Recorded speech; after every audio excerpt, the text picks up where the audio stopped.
ครับพี่น้องบ่าวสิงคานเนาะมื้อนี้ผมเองบ่าวสิงคานกลับมาบ้านพ่อเดือนคือเก่าครับพี่น้องมื้อนี้ก็เป้าหมายก็สิมาขอเลขเด็ดจากพ่อเดือนไปเพื่อนบ้านของวันที่2ครับพี่น้องเนาะของวันศุกร์สิฮอดเนาะพี่น้องไปเพื่อนบ้านหรือลาวพัฒนาของเฮาครับพี่น้องเนาะพ่อเดือนมื้อนี้สิขอจากปู่นำอีหยังมื้อนี้ว่าสิขอเสียงเซียมซีโอ้เสียงเป็นเลขซัมซี่เนาะเป็นเลขเซียมซีมื้อนี้เพราะนะว่าบ่ได้เอามาโดนแล้วรอบนั้นเอารอบหนึงรอบหนึง24เนาะ24เนาะเดี๋ยวมันออก24น่ะถือว่าเขาไทยเนาะมื้อนั้น ว่าเขาไทยน่ะ24เขาไทยพี่น้องแต่ว่าขอไปเลขลาวแบบมื้อนี้ละมื้ออื่นเลขไทยออกก็พอดีไปออกเลขไทยเนาะออกเลขลาวบ่ออกมื้อนี้ก็เลยสิลองขอมาอีกรอบนึงเนาะเป็นรอบที่2ของเลขซัมซีพ่อเดือนครับพี่น้องอ่ะมาเบิ่งในการครับพี่น้อง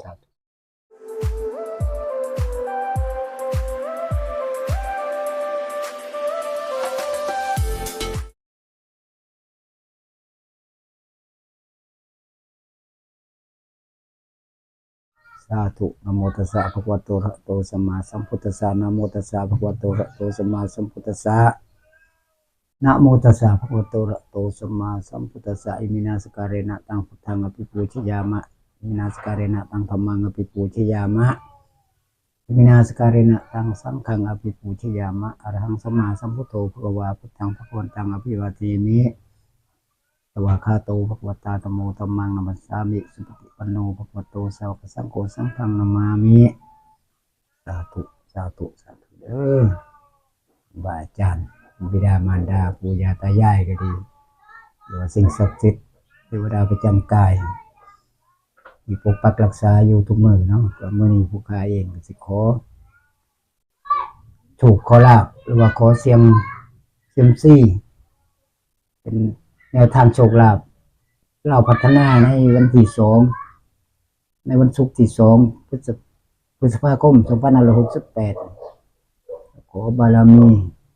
สิ่งศักดิ์สิทธิ์คุณครูบาอาจารย์หรือว่าคุณบิดามารดาปู่ย่าตายายอยู่ณตรงนี้ก็จงเปิดทางหรือว่าโชคลาภให้พี่น้องให้ FC ได้นำไปลองพิจารณาหรือว่าเสี่ยงโชคเสี่ยงดวงเพื่อความโชคดีหรือว่ามีอยู่มีกินเนาะก็ว่าเองก็บ่มีหยังก็สิขอเพิ่งบารมีสิ่งศักดิ์สิทธิ์หรือว่าปู่ย่าตายายที่อยู่ตรงนี้ที่ปกปักรักษาพวกอยู่ในบ้านในเรือนเนาะของพวกข้าก็จงดลบันดาลโชคลาภหรือว่าเปิดทางโชคลาภให้พี่น้องใน FC ได้นำไปเสี่ยงโชคในเด้อในวันศุกร์ที่2พฤษภาคม2568เป็นเล่าพัฒนาขามโขงขอจงดลบันดาลหรือว่านำไปเบิ่งไปเหลียวไปจับใส่ให้ลูกให้หลานได้มีโชคมีชัยให้พี่น้อง FC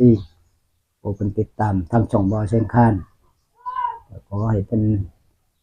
ได้รับโชครับชัยเฮงๆปังๆรวยๆมีเงินมีทองเด้อขอสาธุสิขอเสียงโชคเสียงทายด้วยเซียมซีเพื่อเป็นแนวทางโชคลาภให้พี่น้องให้ FC ได้ลงไปเจนาเบิ่งซอยกันเสียงโชคเบิ่งเพื่อผู้ญาติดลบันดาลโชคลาภให้แล้วก็สิ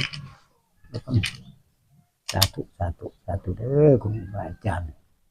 คุณบิดามารดาปู่ย่าตายายก็ดีตลอดทั้งภูมิบ้านภูมิเฮือน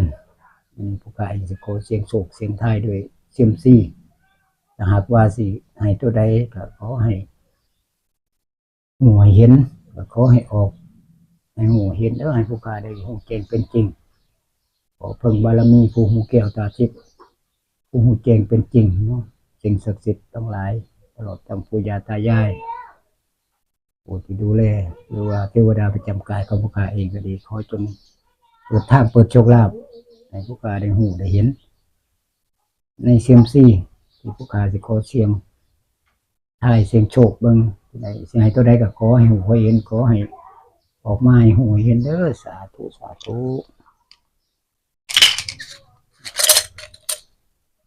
ขอเสียงเบิ่งเนาะเพื่อปู่ย่าเพิ่นเป็นบันดาลให้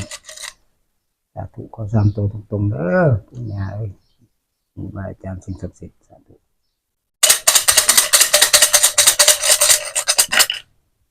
จะออกไว้เลยมันสำคัญ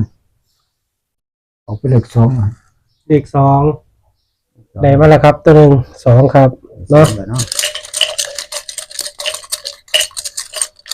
มาย่ำไหนกับพอได้สองเนาะพี่น้อง ยังว่า สองมาแท้ละงวดนี้นี่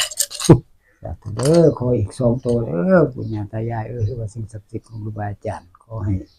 หมู่ขอเห็นขอให้เป็นจริงเด้ออย่าตมอย่าตัวลูกตาหล้านเด้อสาธุสาธุขอเพิ่นบารมี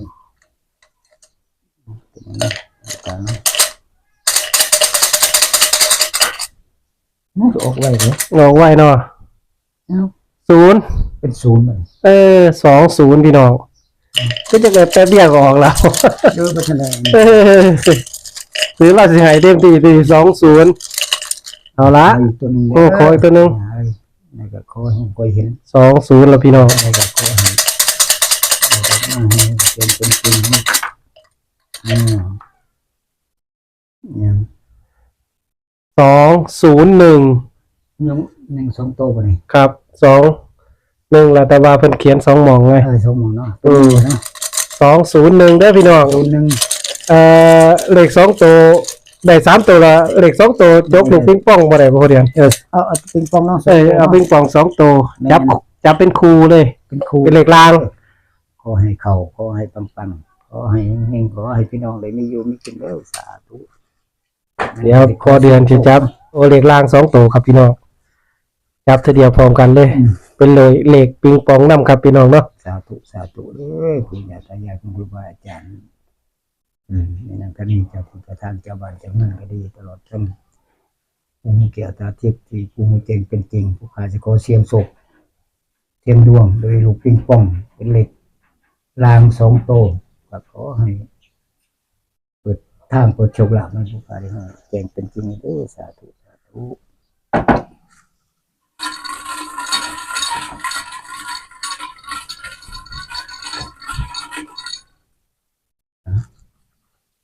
ยังเป็นจริงวันนี้เนาะ โอ้เลขงามนะ86 68เนาะ เป็น68ครับพี่น้อง68เป็นเลขรางเด้อ เด็กลางเนาะเด็กลาง ครับเดี๋ยวพอเดือนเขียนให้เบิ่งอีกรอบนึงเนาะ ขอ โอ้เลขงามพี่น้อง68เลขขยัน เอาเหล็กเข็มซี่กันเนาะเหล็กเข็มซี่กัน เลข14เป็น3ตัวเด้อพี่น้องมักก็ตามเนาะพี่น้องกันบ่มาเข้ากับพานไป เป็นแนวทางให้ เป็นแนวทางให้มักก็ตามบ่มาเข้ากับพานครับพี่น้องเนาะ บ่เป็นหยังก็บ่ อืม ว่ากันดอกของมันนี่มันก็บ่มีไปหูเนาะพอมันอย่าเถือบ่เนาะโอ้โห เดี๋ยวให้พอเดือนเขียนให้เบิ่งครับพี่น้องอีกรอบนึงเนาะเป็นลาวพัฒนาของวันที่2วันศุกร์ครับพี่น้องมื้อนี้มาตามตัวเลขให้ FC เนาะเพื่อโชคเพื่อหมานครับพี่น้องเนาะ โชคมันนำกันเนาะแม่นอยู่2พฤษภาค ตัว ม เลขก็เป็นแนวทางเด้อพี่น้องเนาะพอเดือน เป็นเพียงแนวทางให้ มาเข้ากับตาม บ่ได้ฮู้ดอกว่ามันสิออกตัวใดเนาะ บ่มาเข้ากับพานไปครับ มากระพานไปก็อย่าว่ากันต่อพยายามให้มันดีที่สุด บอกไปแล้วก็บ่มีไผฮู้ได้ว่าเลข2ตัวใดคือกันล่ะพี่น้องเพียงแต่ว่าเฮาก็หาโชคหาชัยเนาะ โชค5ละเพื่อว่ามีโชคมีดวง เพื่อมีโชคมีชัยมีดวง สอง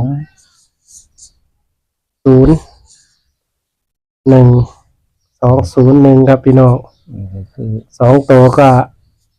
668คือเลขของที่ผมเฮ็ดคลิปเลยผมสิบ่ค่อยตัดให้เด้อพี่น้อง ในพี่น้อง ให้ FC ตัดเอาเอง มักตัวใดก็ มักตัวใดก็ตัดเอา จับคู่เอาเอง ครับพี่น้องเนาะ แต่ตัดให้ก็ยันมันบ่ถึงเนาะ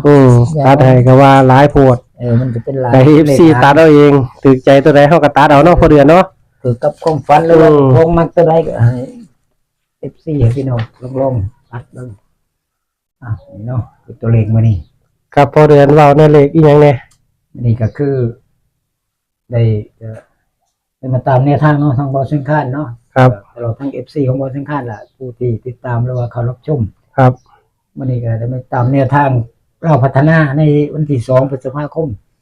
ครับ 2568เป็นวันศุกร์ ครับผม ก็คือได้มาขอเลขปู่ย่าเนาะหรือว่าคุณครูบาอาจารย์หรือว่าสิ่งศักดิ์สิทธิ์เพื่อได้ขอเสียงเซ็มซี่เบิ่ง ครับ เพราะว่ามันก็บ่เคยได้เสียงดนล่ะเนาะ ครับผมตั้งแต่42ตั้งแต่42มาก็จน ครับ โอ้เป็นหลายเดือนแล้ว หลายเดือนเติบ ก็เพิ่งมื้อนี้ก็เลยว่าอยากลองเบิ่งเพื่อว่า เป็นรอบ2แล้วพอเดือน เป็นรอบที่2เนาะ เป็นรอบที่2แต่ว่ารอบแรก42ออกอยู่ แต่ว่ารอบแรกกัน42ออกตรงๆเลยเนาะ ครับ โอ้ก็ถือว่าเพิ่นก็ให้โชคลาภอยู่ทั้ง14มื้อนี้ก็เลยขอเสียง14เบิ่งก็ได้201 ครับ เลข14แล้วตัวนี้เลข14 201ก็เลยบ่ได้จับคู่ให้เนาะ ครับ พี่น้องให้ FC จับคู่เอาเอง ครับผม มักตัวใดก็ตัดเอาจับคู่เอาแต่ส่วนนี้เป็นเลขปิงปองตัวนี้ เด็กปิงปอง68ครับพี่น้องเป็นเลขราง เป็นเลขราง ครับ เลขราง2ตัว อวยพรให้ FC ไหม พัฒนานี่ล่ะในวันที่2พฤษภาคมนี่ค ครั รั บบ ผมถ่ายคลิปไว้ เบิ่งแล้วก็ลองพิจารณาช่วยกันเบิ่ง ครับ มักก็ตามบ่มักก็ผ่านไปเนาะก็ถือ ครั ว่า บ เป็น ผม เพียงแนวทางให้ ครับผม ครับก็ขอสวัสดีเนาะ FC ของบ่าวสังขารที่ติดตาม หรือว่าเขารับชมตลอดทั้งบ่าวสังขารนำวันนี้ก็ได้มาหาแนวทางโชคลาภให้พี่น้องให้ FC ผู้ที่ติดตามก็ได้มาขอบารมีปู่ย่าหรือว่าสิ่งศักดิ์สิทธิ์เสี่ยงเซียมซีเบิ่งเพื่อเป็นแนวทางเพื่อว่ามีโชคมีลาภก็สิได้มีอยู่มีกินนำกันไปก็เลยได้ตัวเลขก็คือ201 ครับ ก็เลขเซียมซีก็เลยได้3ตัวบนแล้วก็เลยขอเสียงลูกปิงปองขอเสียงไทายจับปิงปองเบิ่งก็เลยได้68 2ตัวล่าง ครับ ดังนั้นก็ให้ FC ผู้ที่ติดตามทั้งช่องบ่าวเสียงคาดก็ดีเบิ่งเขาชมแล้วก็ถ้าหาเว้นคลิปนี้แล้วครับลองพิจารณาเบิ่งซอยกันเบิ่งเป็นไปได้ส่ำใดผมเองก็บ่ฮู้เนาะก็อาศัยบุญญาบารมีอาศัยบุญกุศลอาศัยปู่ย่าเพิ่นสิดลบันดาลให้หรือว่ามีความเมตตาสงสารประทานพรโชคลาภให้ก็บ่ฮู้ก็เป็นไปได้เพราะฉะนั้นก็เฮาเป็นเพียงแนวทางผมเองก็บ่ได้ฮู้หรอกว่ามันสิออกตัวใดก็พยายามขอสิ่งศักดิ์สิทธิ์หรือว่าผู้ฮู้แก้วตาทิพย์ผู้ฮู้แจ้งเป็นจริงเนาะอาศัยบารมีบุญกุศลขอให้พี่น้อง FC เบิ่งแล้วก็พิจารณาช่วยกันเบิ่งเด้อมักตัวใดก็ตามเนาะถ้าบ่มักก็ผ่านไป ผมเองก็บ่ฮู้หรอกว่ามันจะออกตัวใดขอภาวนาสิ่งศักดิ์สิทธิ์อยู่ตรงนี้หรือว่าคุณบิดามารดาครูบาอาจารย์ปู่ย่าตายายก็จงนำไปดลบันดาลประทานพรโชคลาภให้กับ FC ให้กับพี่น้องที่ผู้ที่เขารับชมหรือว่าติดตามทั้งช่องบ่าวเสียงคานอยู่ขอให้เฮงๆปังๆขอให้รวยๆมีเงินมีทองมีแต่ความสุขความเจริญคิดสิ่งใดก็ขอให้เป็นได้สิ่งนั้นสมความตั้งอกตั้งใจ สา สุข ธุ ความมุ่งมั่นปรารถนาเด้อ สาธุ สาธุ